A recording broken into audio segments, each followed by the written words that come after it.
Olá, estamos de volta com o programa Lente Aberta. O assunto agora é Síndrome de Down.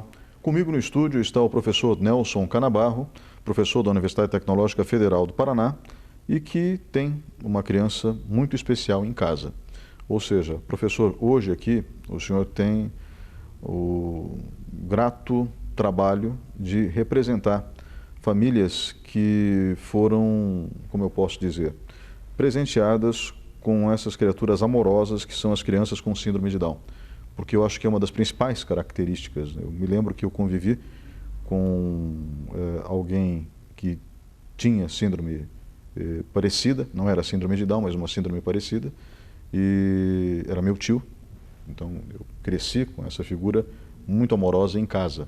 E ele teve uma vida longa e feliz, falecendo com apenas 80 anos. Né? Então, uma vida que foi abençoada por Deus. Ele tinha uma perspectiva no começo de viver apenas 27 anos, de acordo com alguns médicos, então a sobrevida dele foi enorme. Uhum. E nós temos, como sociedade, dificuldade de interagir com aqueles que são diferentes.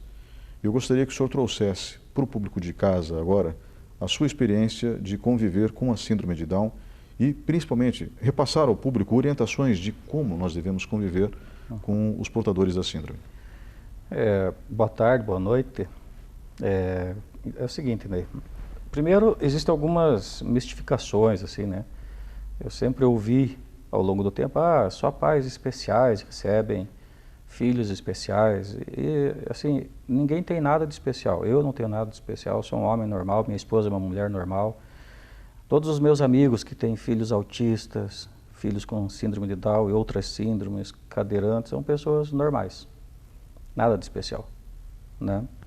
Então, isso é algo que, quando a gente ouve, no princípio, até assim, é um alento, mas quando você fica sozinho e tendo que enfrentar todas as batalhas que uma pessoa com deficiência traz junto, você vê assim que você não tem nada de especial, mas você é capacitado por Deus para fazer o que tem que ser feito. Então, desde que nós soubemos que o Benjamin teria síndrome de Down, a minha esposa estava no 3º mês de gestação, e quando nós tivemos a notícia foi bastante impactante, sim, foi um período bastante difícil. Eu estava em final de semestre na universidade, afetou meu desempenho, era o nosso primeiro filho. E depois que eu conversei com a minha mãe, nós tivemos coragem de falar para os outros, com 30, 40 dias depois que nós soubemos, né, nós tivemos coragem de falar para os outros. Porque quando você tem a notícia, você não sabe que é síndrome de Down, o que vai ser. Você sabe que vai ter uma alteração genética, porque o feto apresentou algumas alterações, né? Que no exame morfológico você vai analisar 3 elementos, que é a translucência nucal, que é uma gordurinha que tem na nuca do feto, que tem uma determinada medida, que se ficar maior que aquilo é sinal de que há uma possível alteração genética. O osso do nariz, que desenvolve nesse período também, que se ele não aparecer no ultrassom, também é sinal de uma possível alteração genética, e o Doppler do coração. E o Benjamin apresentou os 3 indicadores. Então, nós tínhamos plena certeza que ele teria alguma alteração genética. E você não sabe o que é. Existem exames que podem ser feitos, né, mas que colocam em risco a vida da criança dentro do útero da mãe ainda, para você ter uma informação que não vai mudar em nada porque não tem cura. Não é uma doença, é uma condição, né?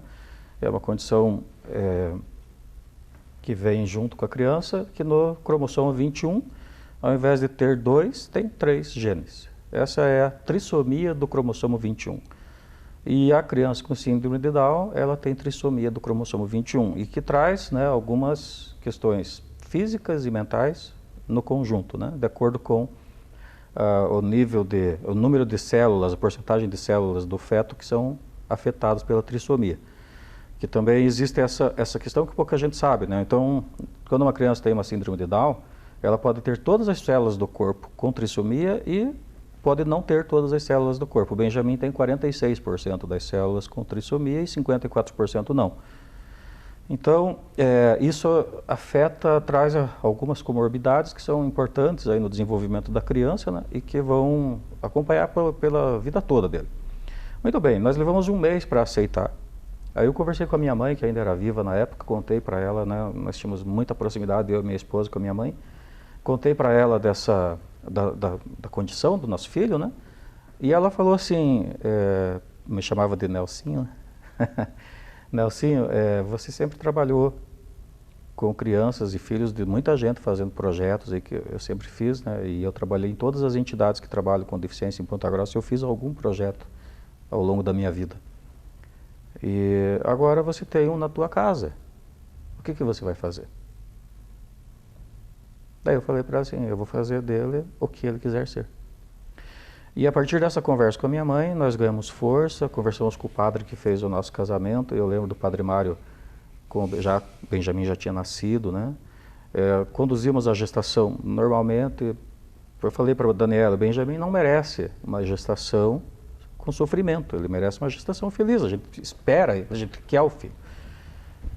E nós levamos dessa maneira.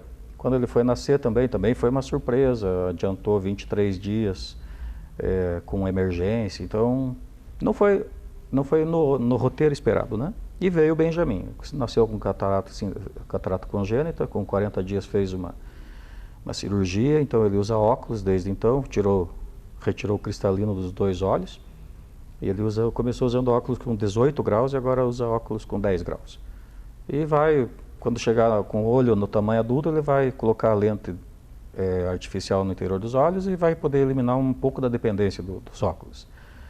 Mas no caso do Benjamin foi o único problema de saúde que ele teve, porque uma criança com síndrome de Down, além dos traços característicos, né, característicos da síndrome, que é o olho puxado, amendoado, o nariz formato de cela, os braços e pernas mais curtinhos, o ouvido o canal auditivo bem curto também, tem o dedinho mindinho, ele é tortinho para dentro, assim, os 2 dedinhos mindinhos são tortinhos para dentro.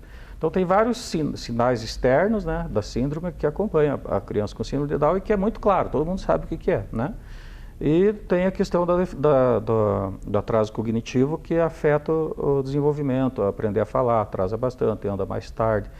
Quando nós soubemos disso, nós tivemos assim, a notícia do fim do mundo. Todo mundo nos falava coisas assim que seriam terríveis, que não ia andar, que não ia falar, que não ia viver, que não sei o quê.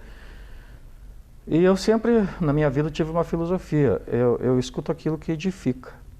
Porque se pode ouvir coisas negativas que te edificam, né? Se não me edifica, eu não escuto. Simplesmente entra por um ouvido e sai pelo outro. Eu coloco na conta das pessoas ter o direito de falar o que quiserem. E eu tenho o direito de ouvir o que eu quiser também, né?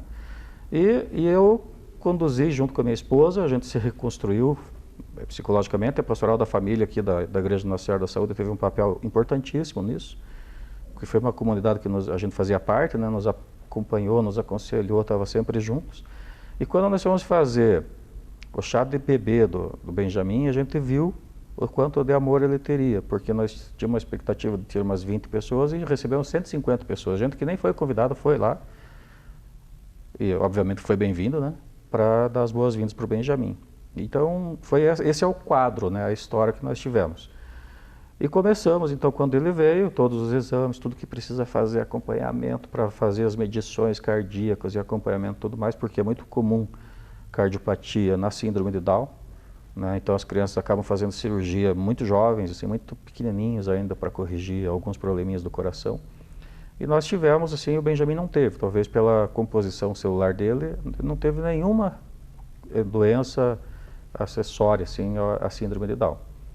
E, né, eu lembro quando o Padre Mário pegou o Benjamin no colo, ele foi nos visitar, né? E cada vez que eu falava para ele, meu filho tem síndrome de Down, sempre vinha uma história terrível, uma coisa assim que era para você, não era para você sair feliz, era para você sair abalado, sempre. Com exceção dos nossos familiares, né, e amigos muito próximos. E o Padre Mário, quando eu conversei com ele pegou o Benjamin no colo e falou assim para mim, Nelson, o que vai ser deste menino? Já está escrito. O que é o teu papel? É criar as condições para que a história dele aconteça. Vai ser dele o que você permitir que ele seja, o que a Daniele permita que ele seja, o que você faça as pessoas acreditarem que ele é capaz.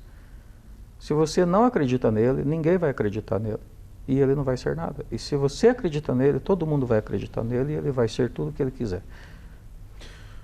Professor Nelson, eu quero que o senhor continue essa história, então segura só um pouquinho, mas depois do intervalo. Nós vamos agora para um breve intervalo, voltamos em alguns instantes, por favor, fique com a gente.